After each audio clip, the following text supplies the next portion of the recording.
Modelo de teatro. Então, primeiro eu queria agradecer o convite da Denise. Na medida que eu fui lendo esse texto, eu comecei a ficar muito angustiado. Eu comecei a pensar qual que era o meu sentimento contratransferencial, essa angústia que eu estava sentindo ao ler esse texto. E aí eu comecei a achar que essa angústia tinha muito a ver com um sentimento que eu estava tendo de impotência. E aí eu começo a achar que este sentimento de impotência que eu estou sentindo talvez seja alguma coisa que os diferentes personagens da peça estão colocando dentro de mim. É como se eles estivessem colocando dentro de mim sempre a seguinte frase: não vai haver mudança. Aconteça o que acontecer, não se muda. Os filhos não conseguem sair. Nada consegue ficar diferente do que sempre foi. Eu acho que a personagem principal da peça, o núcleo, né, central, que é a mãe,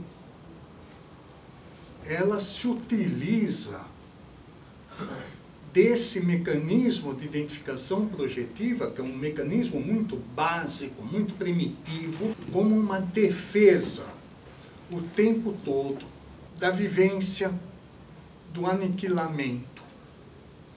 Eu acho que ela, desde sempre, no desenvolvimento dela, ela deve ter experimentado alguma coisa que se chama, uma coisa terrível, que Freud chamava de angústia primordial, que é uma sensação de morte iminente. Quando o mecanismo de defesa começa a falhar, a pessoa pira, fica maluca.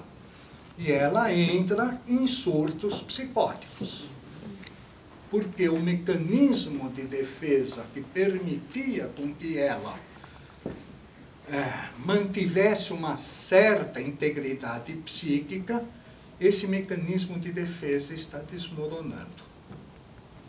Ela tem uma inveja dos filhos, que os filhos poderão ser mais fortes do que ela, e sendo mais fortes do que ela, poderão vir a destruí-la. Então há uma necessidade invejosa de deixar esses filhos sempre fragilizados para controlá-los e impedir que eles possam ter qualquer tipo de manifestação destrutiva em relação a elas. E eles realmente não conseguem fugir desse destino e são efetivamente dominados, incapazes de mudar. Então, a família faz com que você tenha culpas que não são tuas, são projeções, como ele está falando, projeções de coisas do teu pai, da tua mãe, né, do teu avô, de lá de trás. O fato de você reconhecer que você reconhece que aquilo é uma projeção, não significa que você modificou. A mãe, na peça, ela tenta concretamente fazer isso. Ela tenta concretamente fazer com que esses filhos não tenham nada de bom dela. Porque se tiver, eles poderão vir a suplantá-la, poderão ter coisas melhores do que ela e poderão vir a destruí-la. É por isso que ela, narcisicamente, diante da morte do marido, diante de não sei mais lá qual tragédia que pode ter acontecido, ela baila, ela pensa nela. É como se o outro não existisse de verdade. As pessoas, todas elas têm uma visão parcial do objeto. Aquela coisa de que uma pessoa é idealmente boa ou ela é idealmente má. Não conseguimos ver as pessoas como tendo qualidades, tendo defeitos, tendo dentro de si impulsos generosos e de vida e impulsos destrutivos e de morte.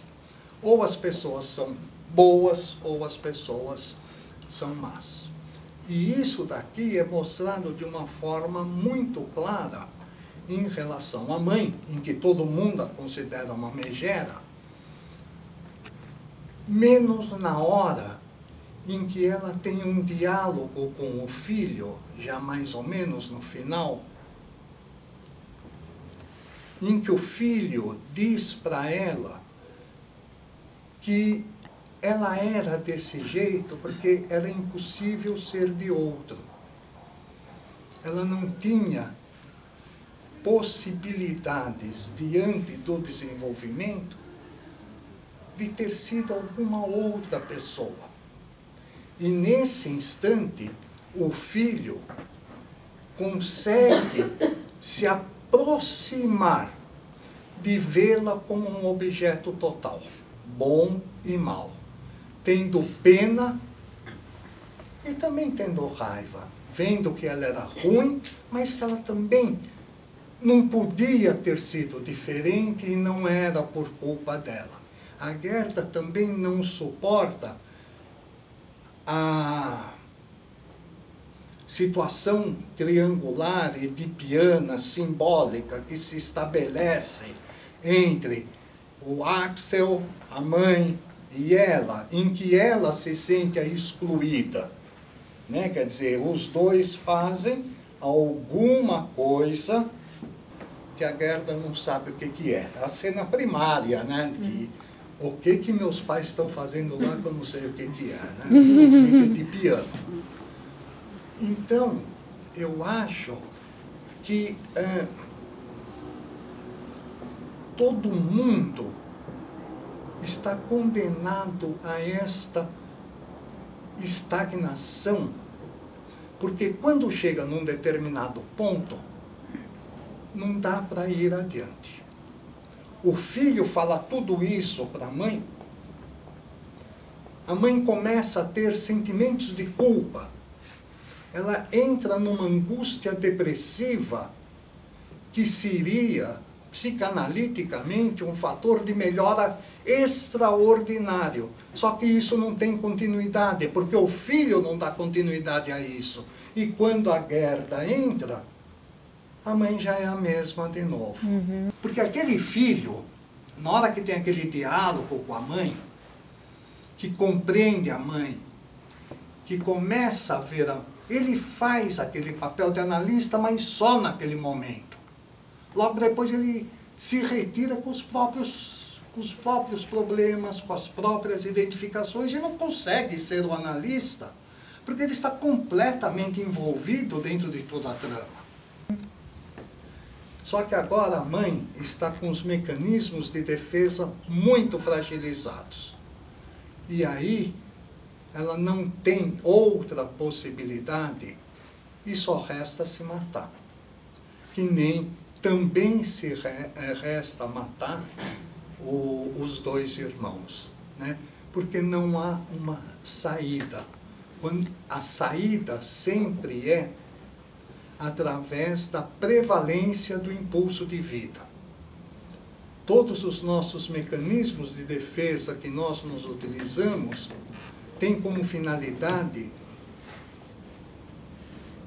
fazer a prevalência do impulso de vida sobre o impulso de morte.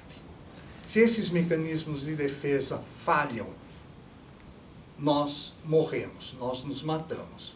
E é o que acontece nessa peça. Ele tem uma coisa que é extremamente sensorial, além do psicanalítico, do racional, da elaboração. Ele traz uma coisa sensorial, a cadeira que balança, o vento, os ventiladores cheiros, aqui atrás, né, que todo mundo os sente, cheiros, gente, muita a falta de comida. sensação, são sensações sede, em cima dos sentidos, né? A fome, O frio, é escutar barulhos, é ver coisas, sentir frio, é sempre em cima de coisas muito primitivas no sentido de sobrevivência, é quase um instinto de sobrevivência no palco, né? É o cheiro, é a fome, é o frio, é a necessidade de respirar, é o sufocamento, né? Então eu fui muito por este lado, porque eu acho que o Strindberg também era um alquimista, né? Ele era um bruxo, ele descobriu o ouro, ele queimou as mãos todas descobrindo o ouro e ficou internado em Salpêtrière com as mãos queimadas, pobre e enlouquecido, falando com Deus, né? Então ele tem e essa época a gente também não pode esquecer que em 1900 foi quando começou a existir o fenômeno das mesas girantes, os fenômenos kardecistas, que depois virou o espiritismo.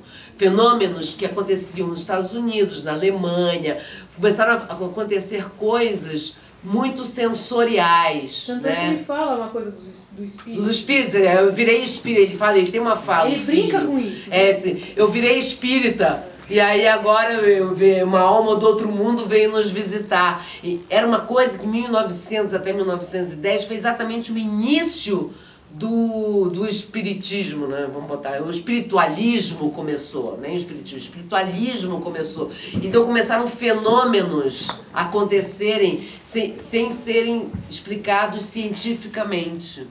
E o Strindberg foi de boca nisso, ele estudou o Swedenborg. Swedenborg é um dos caras mais esotéricos que existe. Eu li um livro dele, eu quase fui pro céu. É muito louco, você não dá nem para entender, é uma outra pegada, né?